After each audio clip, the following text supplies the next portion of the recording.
Welcome to Navigating Change, everybody. I'm Pete Wright. That there is Howard Tybel.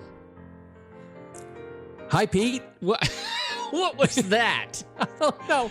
I never know how to do this with you. And that right there is. And sometimes you pause. Other times you let me say something, and it's you're just so smooth. I'm still learning. You Go ahead, are. what? When we're doing this podcast, live? I fully expect your A game, Mr. Tybel. Are we live? Yeah. All right. Good. Keep going. Hey, I got to tell you, I read this editorial from our good friend Jeff Salingo. And it's very, very interesting. It was very interesting. So I sent this to you, and it was more just sort of off the cuff. Hey, Howard, what do you think of this? It ties into some of the work you're doing too that we've talked about. Maybe we should do a podcast. And you wrote what I can only classify as a treatise in response, which I loved. It's just 5,000 word essay on your thoughts on. You're such an exaggerator. So get to the point already. In truth, Jeff's piece is fascinating. It really boils down that we have insurgents in the field of education, that there are new models of learning, just-in-time education, that are not just a buzzword as they have been over the last decade, but now a reality with real users, with real paying customers that are, when they need to learn something, it's not unlike the Matrix. I want to learn Kung Fu. I'm going to inject it through the port in the back of my brain. That's kind of the metaphor that we're getting to here. And he poses the question, does traditional higher education, are they able and willing to catch up? And that's where I offer it to you. Okay, so I love what Jeff does, because when I read, sometimes he's hard hitting, and I think he makes people uncomfortable. But I think that's what he does well, and I think it's an important gift that he's giving the industry. Whether he's right or wrong, whether you like him, whether you like what he writes or not, what he's doing is pushing the envelope. And given that what my business is helping institution leaders through change, I read this piece around all of this innovation that is bubbling up around the traditional way higher education moves, in many cases, like an ocean liner, in other cases moving very quickly. And there really is no one size fits all. I would say that school leaders, if they're reading this, whether it's on the academic or the president or anyone at the institution, they're saying one of three things. One, oh crap, he's right. Two, we're doing this, we're fine. Three, we need to start doing this. We need to start pushing the envelope more. Board members are probably looking at this. They don't know what to do with this information. I mean, that's the other interesting thing, is they're out there and they keep putting these Chronicle articles in front of the president, and they often don't even know what to do with them. But they see all this change. They see this writing by Salingo and others and say, oh my God, are we falling behind? So really that's the fourth category, is we don't know who we are anymore. I mean, when I think of what I'm listening to out there, it really is, one, we're behind. Two, we're fine, we're doing this. Three, you know what? Let's use this as an impetus to start doing it. And four is, you know what? We don't know who we want to be. Are we a liberal arts school? Are we a research institution? I was just in this dialogue with a school that lives in both worlds, and they need to figure out whether they are going to tell their story in one way or are they going to tell it in another, because it can be a confusing message. So I think that Jeff is pushing the right buttons in the things that he says around this. It ends up.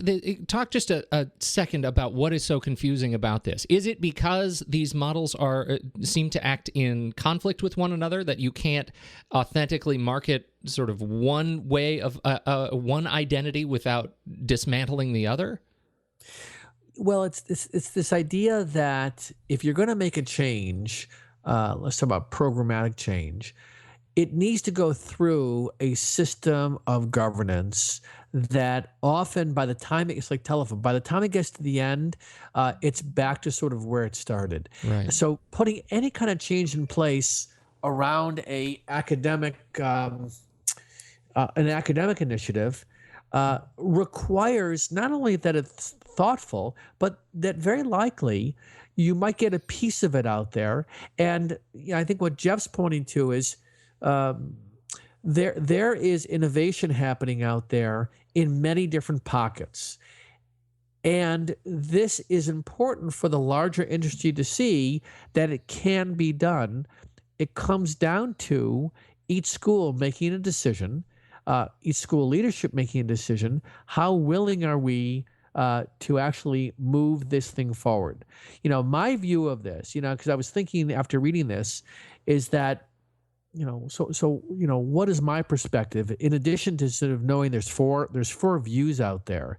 The first one is the schools that survive through this transition, in some case transformation, need to be more lean in their administrative and academic workforce structures and grow the programs that generate revenue, period. Continuing subsidizing programs that lose money is going away. Unfortunately, the days of being able to have graduate support undergrad and fund losing programs, or the other way around, that's going away. And this is a difficult transition because the higher ed industry hasn't had the practice of operating this way. And the tension is, what is the brand? Of the 4,000 degree granting institutions, what is each one of their unique brand that they want to preserve? And what are the pieces that they have to be willing to let go of? So that's the one thing I'm seeing playing out in many different places. It's fascinating you bring that up. When you think about you think about the number of degree granting institutions, 4,000 institutions we're talking about here. How many of them is the brand directly impacted by things like, location, facility, the things that when we name check organizations like lynda.com and Khan Academy, where location doesn't even enter into the brand, where your location is home. You can do this. Yeah. Well, so the schools that have not only a great brand but a great location, they're sitting in a slightly better position than the schools that are in regions where there's a declining high school population, and they're not, for whatever reason, not drawing from out of region growth. And the schools that are suffering from that are in this position to have to look at how are we going to cut appropriately. And this is the kind of work that we're in the middle of in so many different places. The other thing is, I talk a lot about how do you create urgency, and you gotta both tell the brutal facts, but also have a positive view of the future. I think in the end, if we're going to make the changes prior to a external kind of real resetting of the economy, like if we went back and, God forbid, to what we experienced in 2008, I think leaders have to either instill the fear of God to make these changes real, or it needs to be a visionary leader who's willing to risk losing his job. Because if you're going to put some changes in place, if your heart tells you we do not have a window of time, we don't have 2 years to figure this out, we need to make these changes now, you're taking a risk. And that risk could cause faculty to say, we lose confidence in you. But if in this case, and again, I'm speaking to the president in this case, if the president knows he's got the board's back, and he also knows that he's doing the right thing for the mission of the institution, looking at these questions about how do we change, some of it's about what you read in the article that I think Jeff's talking about, which is, being innovative and more effective and more connecting to students, but others, it's very much about fiscal sustainability, and it's coming to a head. So, talk to me about what comes next. You make this point in your aforementioned treatise about luck. What are we talking about with regard to luck? Because that's not something that that I imagine you go to boards that you're working with or university of presidents and saying, the next step is you're going to have to wait to be lucky. Yeah, well, okay. So the third concept that came out of preparing for thinking about this conversation comes out of, the one thing is we need to be making tough decisions around being more lean and stopping subsidizing programs that continue to lose money. That's where things are going. That's one. Mm-hmm. Two, it's about we have to instill the fear of God in people, or have a visionary view of where we're going to go, and then having the courage to take it in that direction. And then I thought, well, what else is there? But you know what the third one is? It's about luck. When I think about my career, if I think about direction, so much of what gets put in front of us has a lot to do with external factors that we have no control over. But positive luck is really about, and there's been research on this. Richard Wiseman wrote this book on luck, and he researched and spoke to over 400 volunteers, and he really did deconstruct luck and describe some principles associated with it. I'm not suggesting that we put a strategy around luck. Actually, that's not true. More than I think about it, I actually think there is value, as I'm speaking out loud, to put an awareness that we have to have a certain kind of mindset. When I look at his principles, maximizing chance opportunities, listening to lucky hunches, expecting good fortune, and turn bad luck into good. If you read more into the details around that, what you learn is that it has everything to do with how we bring ourselves to a problem. And it's what I talk about in my change workshop, the difference between looking at a challenge as an opportunity or as something to avoid or be afraid of.